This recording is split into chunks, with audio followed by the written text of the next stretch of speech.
NASAT scientists unleashed hell when they awoke Jason Jones from cryo. They would soon rue the day they resurrected the genetically enhanced super soldier. These human schematics are fascinating, Zoran. This Jason Jones is quite the specimen, Dr. Keeler remarked, manipulating a holographic projection of the pod's inhabitant. The ship logs claim he was part of an Omega force, bioengineered to wage war across the stars. If we revive him, imagine the knowledge we could gain. Dr. Zoran shifted uneasily, eyeing the ancient cryopod with 4 distrustful pupils. Your curiosity will doom us all, Keller. We have no idea the destruction this thing might wreak if freed. The humans were a savage, warlike species, violent even to themselves. There's no telling what horrors a warrior bred by them is capable of. Don't be so dramatic. He's just one man, Keeler scoffed. The NASAT need an edge against the Krull Empire's aggression. Reviving this human and learning his secrets could provide it. Besides, according to the logs, he's the last of his kind. His people are long dead and their colonies lost. Who will he fight for now but those who saved him? His kind were fiercely loyal, Zoran warned. He may seek to avenge his fallen empire with NASAT blood. Then we will simply have to direct his fury toward the Krull and reap the rewards. Keller gestured to the containment team. Prepare the pod for reanimation. Today, we awaken a key to our species' future. As the team scurried to obey, Keller and Zoran watched with a mixture of exhilaration and unease. Both knew this endeavor would forever alter the NASAT, but neither could foresee the full scope of the oncoming storm. Wisps of icy vapor curled from the pod as it hissed open. Gradually, Jason Jones stirred, fists clenching reflexively. He had been bred for war, and war was all he knew. The NASAT would soon learn the folly of rousing a human juggernaut from slumber. Moments after the pod hissed open, Jason's eyes snapped open. He sat up rapidly, muscles coiled and ready to strike, but instead of leaping into combat, he paused, taking in his strange surroundings with a warrior's keen gaze. Fascinating. Look how quickly he's recovering from the cryo process, Keller remarked, his 4 eyes wide. Most species would still be groggy and disoriented. Zoran nodded, unable to look away as Jason stepped out of the pod with fluid grace. Indeed, and his muscle tone, it's like he never even experienced atrophy from the stasis. Jason moved to the center of the room and Keller gasped as the human suddenly blurred into motion. In the blink of an eye, Jason had snatched up a scalpel, hurled it across the room, and impaled a fist-sized bug crawling on the far wall. "Skritz stars," Zoran exclaimed. "The speed, the precision. No ordinary human could accomplish such a feat." As the scientist gawked, Jason spoke, his words coming out in perfect NASAT. "What have you done to me? Why did you wake me?" Keller's shock turned to excitement. Incredible linguistic adaptation. His brain must have assimilated our language while he slept. The genetic modifications to his mental faculties are astounding. In the following days, Keller and Zoran conducted a battery of tests, and each one revealed new depths to Jason's abilities. His senses were preternaturally sharp, his skin able to resist NASAT surgical lasers, his wounds healing before their eyes. "This is beyond anything we've seen," Zoran breathed, analyzing a sample of Jason's blood. Genetic material from multiple Earth species woven together to create the perfect super soldier. The humans were true masters of bioengineering. But as they compiled their findings, Keller felt a growing sense of unease. He pulled Zoran aside after a particularly impressive display of Jason's combat prowess. "We can't let the military get wind of this," Keller whispered. "They'll want to replicate the human's work, turn his DNA into a weapon." "Agreed," Zoran said grimly. This knowledge in the wrong hands could lead to unspeakable warfare and destruction. Jason's existence must remain hidden. And so the 2 scientists conspired to keep their incredible discovery a secret. They would study Jason on their own, unlock the mysteries of his creation, but for the good of the NASAT, not to forge new instruments of death. Yet as they watched Jason train, marveling at his lethal abilities, Both couldn't help but wonder if there was any force in the galaxy that could stand against him if he ever chose to turn his fury on the Nasat. Kellar and Zoran pored over the ancient ship logs, their faces illuminated by the flickering holographic displays. As they delved deeper into the records, a picture of the Omega Force's origin began to emerge. "Look at this, Zoran," Kellar exclaimed, pointing to a passage. "The Omega Force was created to combat the Viridians, an advanced alien species that attacked early human colonies. The humans were desperate, resorting to extreme measures to survive." Zoran nodded, his brow furrowed. And it seems Jason was not just genetically enhanced, but cybernetically augmented as well. Nanoscale implants integrated throughout his body. Fascinating. The two scientists turned to Jason, who sat silently observing them. "Is this true?" Kellar asked. "You have machine components within you?" Jason's eyes, cold and unreadable, met Kellar's gaze. "Yes, the implants grant me access to advanced technology, allow me to interface with computer systems. They make me more than human." Zoran's eyes widened, his scientific curiosity piqued. Incredible. Combining genetic enhancement with cybernetic augmentation, the possibilities are endless. A soldier with such capabilities could change the course of any conflict. Kellar frowned, a note of concern in his voice. But at what cost, Zoran? Creating living weapons stripped of their free will? It's a dangerous path to tread. Before Zoran could respond, the lab door hissed open, revealing a tall Nasat in a crisp military uniform. "Commander Zax," Kellar said, his tone guarded. "To what do we owe this unexpected visit?" Zax's eyes, all four of them, narrowed as he surveyed the room. "I've been monitoring your research, doctors, and I must say your discovery is quite intriguing." Zoran and Kellar exchanged a worried glance. "Our research is purely academic, Commander," Kellar said carefully. "We have no intention of—" "Spare me the lies," Zax snapped. "You've uncovered a weapon, a tool that could ensure Nasat supremacy, and I'm here to collect it." He turned to Jason, a cold smile on his lips. "You will come with me, human. The military has great plans for you." Kellar stepped forward, his voice firm. "No, we won't allow you to turn him into a weapon.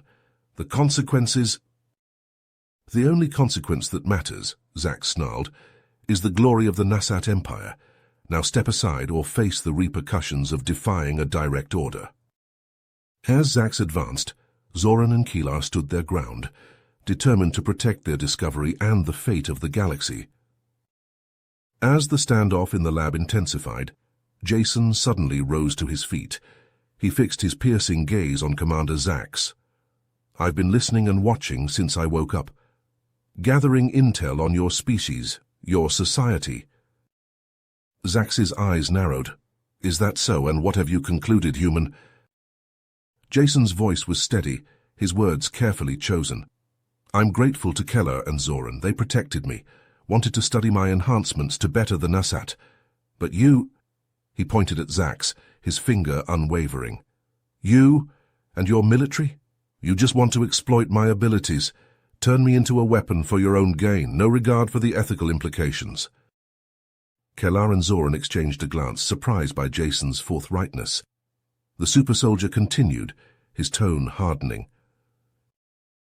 "The Omega Force was created to defend humanity against the Viridians. They were an advanced alien race, technologically superior in every way, but they didn't want to coexist with us. They wanted to enslave us, exploit us." Jason's fists clenched at his sides. "Sound familiar, Commander? Because from where I'm standing, the Nasat military is no different, hungry for power, willing to sacrifice ethics for dominance. Well, I won't allow myself to be used as a pawn in your game of conquest and oppression." Kellar stepped forward, emboldened by Jason's words. He faced Commander Zax head-on. "Jason is right. As scientists, as a species, we have a moral obligation to use our knowledge for the betterment of all, not just ourselves. The humans, they were outmatched by the Viridians in every way, but they still found a way to defend themselves, to fight back against a superior foe. There's a lesson in that, Commander, one the Nasat would do well to learn. Zoran nodded, moving to stand beside his colleague. We could form an alliance with the humans, pool our resources and knowledge, create a better future for both our species, based on cooperation, not subjugation. Commander Zax looked from the scientist to Jason, his expression unreadable.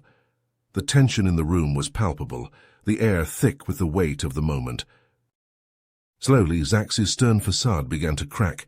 His shoulders slumped almost imperceptibly, his brow furrowing in thought. Perhaps there is wisdom in your words, he admitted, his voice losing its hard edge.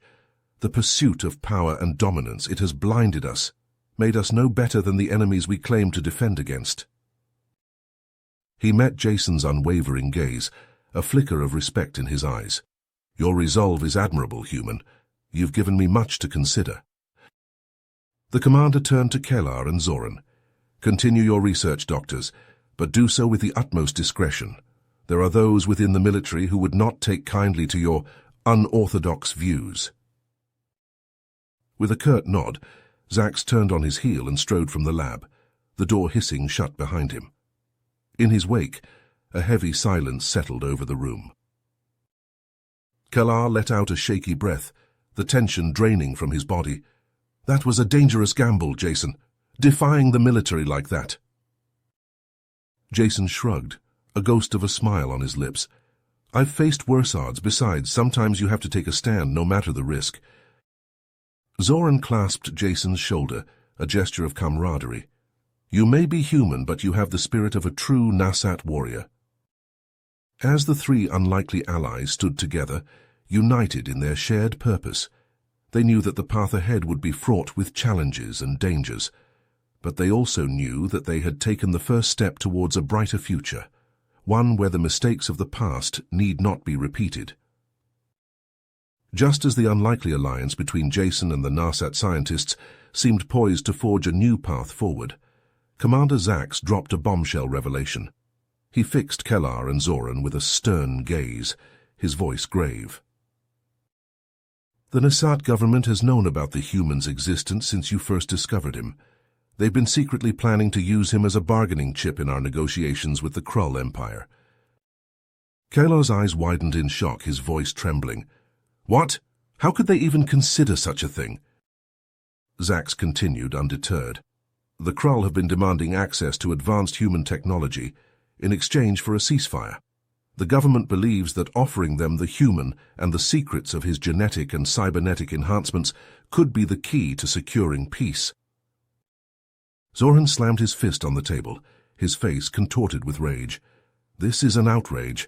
Handing Jason over to the Krull would be a betrayal of everything we stand for as scientists and moral beings. We can't let this happen. Kellar nodded vigorously, his voice pleading. Commander, please reconsider. There has to be another way. We can't sacrifice an individual for political gain, no matter the stakes. But Zax remained unmoved, his expression stone-cold. Sometimes sacrifices must be made for the greater good of our people. One life to save countless others. It's a necessary evil. As the debate raged on, Jason sat silently, his eyes closed in concentration. Suddenly his cybernetic implants whirred to life, his consciousness merging with the Nasat's communication network. In an instant, his face appeared on every screen across the planet. His voice, amplified and resonant, echoed through the streets and halls of the Nasat world. People of Nasat, hear me now. Your government has been planning to trade my life for a false peace.